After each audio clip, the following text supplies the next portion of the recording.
Welcome to the Exec Exchange, 15-minute podcast in which a leader from the water sector shares a story to inspire, educate and inform other water sector leaders from across the globe. My name's Piers Clark, and today my guest is Sarah Cumming, Managing Director for Gippsland Water in Australia, and we're talking about industrial clients and the challenges and opportunities that they present. Sarah, wonderful to be with you. Thanks, Piers. Lovely to be here. Now, let's start by talking a bit about your background, because you're a bit different to most water utility chief execs. You're a lawyer by training. Tell me about that.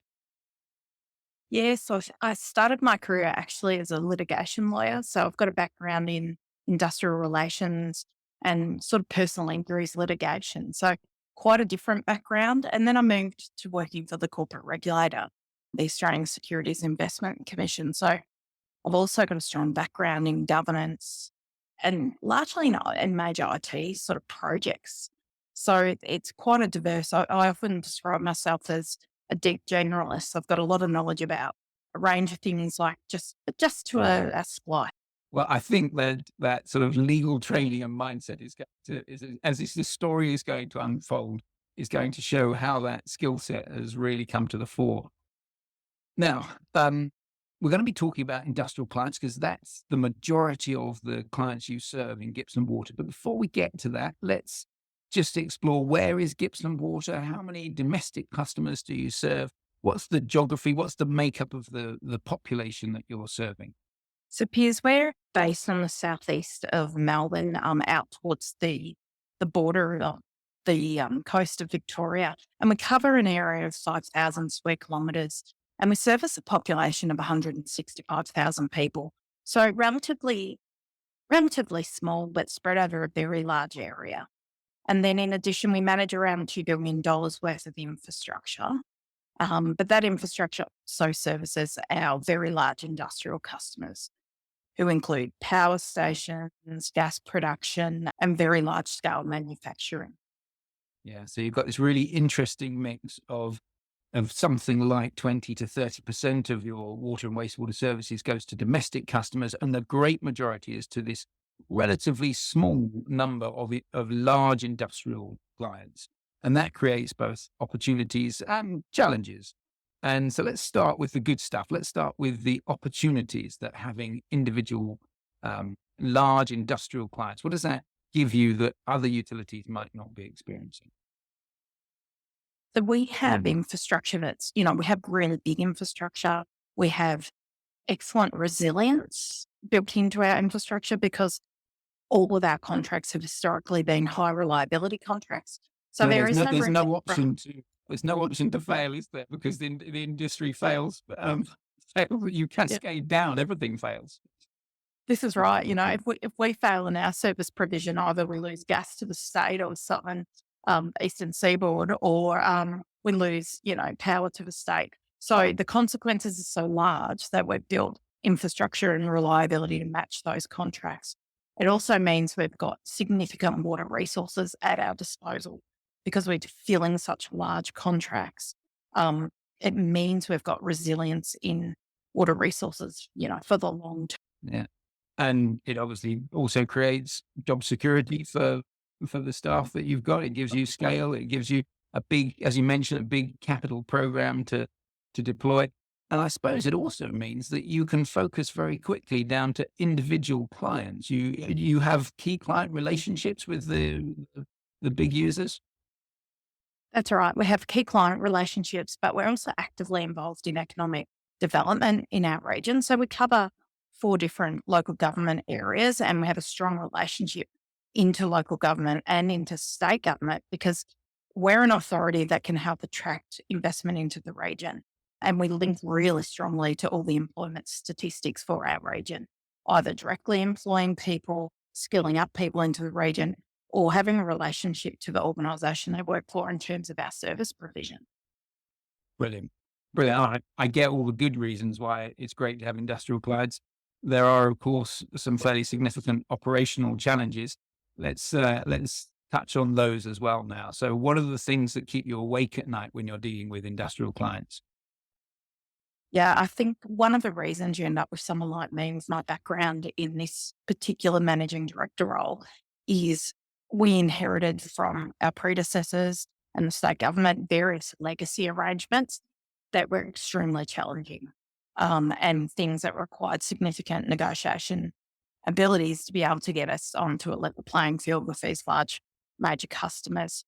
And then you've also got the challenge of industry transition. So we've got regional structural change all occurring with all of our large customers. So of our 5 majors, every one of them has a plan to either fully close or at least partially close over this next 2 decades. And so that means a huge amount of our revenue will be gone, and we've got to be in those conversations about how is this region going to transition and how can we play a really proactive role in that transition.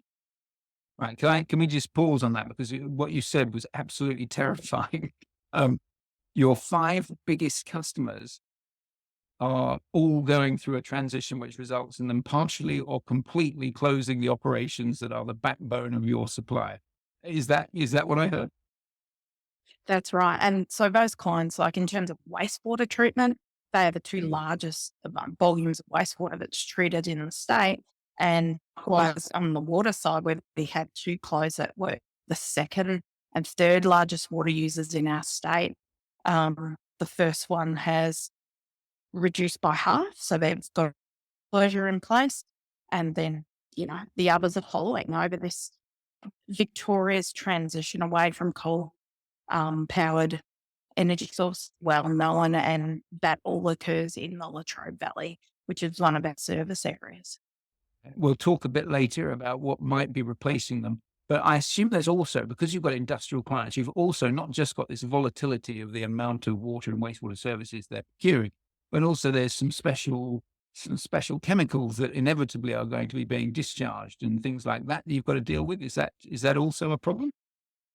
Oh yeah, there's complexity on both sides. So there's complexity in certainly in the waste streams around, legacy contamination and making sure that everything's done to the right standards. And we're really proactive in that space. But then we'll have legacy infrastructure as well. So everything we've got is sized for these massive industrial contracts that will cease in the future. And so we've still got to maintain those contracts or maintain those assets and be able to keep our bills stable and affordable for our residential customer base. Yeah. And what has your bills to the residential customer base look like over the last 5, 10 years? So ours have been stable and slightly falling. So we've been able to position ourselves relatively well through the big changes. But that's because we sat back initially. Well, you know, this is happening. How on earth are we going to do this strategically? And so our focus on strategic planning and really the sort of long-term focus has been very deliberate in our investment in parts of our business where we might not have had that sophisticated sort of lens. We've been deliberately saving money and reinvesting in the sorts of skills that are going to set us up for the future. So over 10 years has been consistently lowering our cost to serve every year. And our plan going 10 years forward is exactly the same. So that's if we can actually manage through this transition well, it is possible that we actually are not going to follow the trend of the rest of Australia where we expect to see rising water utility bills over time and maybe, just maybe, we'll be able to do stable falling. I I love that response. You've outlined the opportunities. You've outlined the nightmare scenario of some of your biggest clients just dropping away and it being outside of your control. Yet you've got this steady viewpoint that you believe you can keep that cost to serve low. And I think I know why your confidence on that is, and it's where I want to now move to. Because one of the things Gippsland's done is develop a couple of really interesting non-regulated businesses that are, I think, market leaders in the region.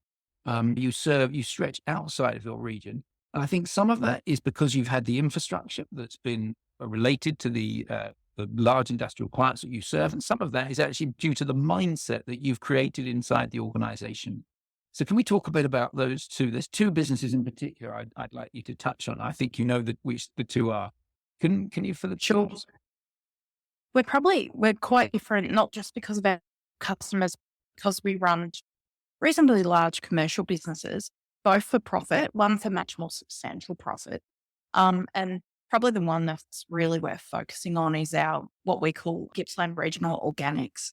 So we run the state's largest organics recycling facility.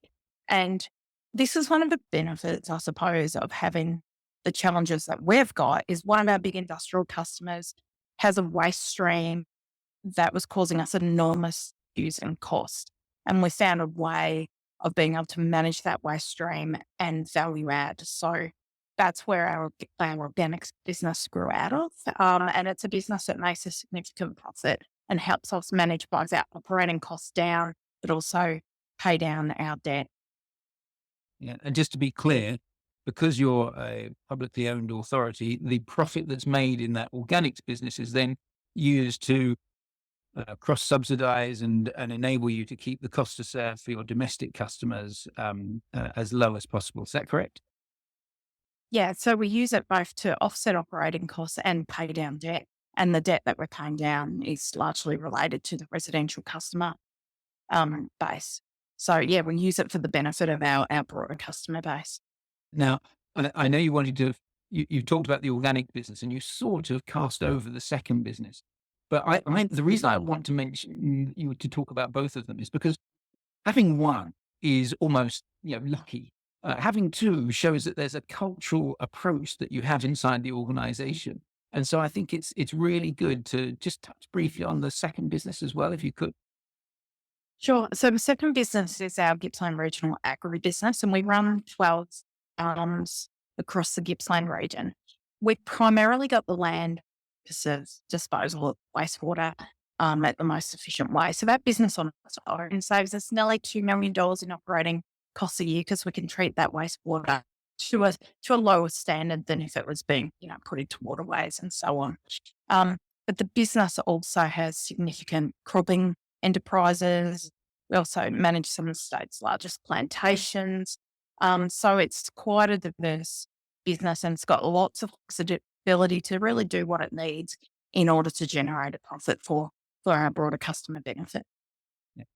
See, what I like about that is you've taken the organization, what it's doing, you've understood the core water and wastewater business, and then you've found these aligned businesses. They're not quite in the core business, but they're very close. They're aligned to what you would normally do, organics recycling, or a bit of the irrigation and the forestry stuff. It's not a million miles away from the core water and wastewater business. So let's finish with talking about the future. What are your plans for the coming 5-10 years? Look, overall, it's really around contributing to this transition that we've got happening. There's mine rehabilitation coming through, which may be a water-based solution and if that is, will be part of that service offering. It's also other large industrial users potentially coming to our region. So that for us gives the opportunity to then again sell water, but also contribute to employment in the region. But ultimately, there's a couple of other big projects we've got on our agenda at the moment. We've got that significant organics waste stream. There's an opportunity to do a waste to energy facility out at our organics facility. So that's currently in its business case phase. And we're working with significant international proponents to potentially have a large scale or medium scale, which is working out what's best, wind farm on one of those properties as well, because it's unique and quite remote location. Yeah, we're always running a few things in parallel to work out where our money is best spent. Wonderful. All right. We always finish with the question of what's the best advice you've been given, or what advice would you give a young Sarah Cumming? It's an interesting question. Like sometimes I think about like whatever you do, you've got to make it meaningful and you have to have fun along the way. But then if I transition it to a Gippsland Water context and maybe some of the other work I've done, there's something in like I've always found in my career that the challenges you face, like the bigger the challenges, the better the critical thinking that goes into responding to those challenges. And I think that's what makes like a job like mine so exciting. And I'm constantly surprised that I'm still in this role 7 years on and I feel so fresh, in my role. Brilliant. Embrace the challenge. When something difficult's there, run towards it, not away. Thank you very much. Exactly. You have been listening to the Exec Exchange with Piers Clark. I've been talking to Sarah Cumming, Managing Director for Gippsland Water.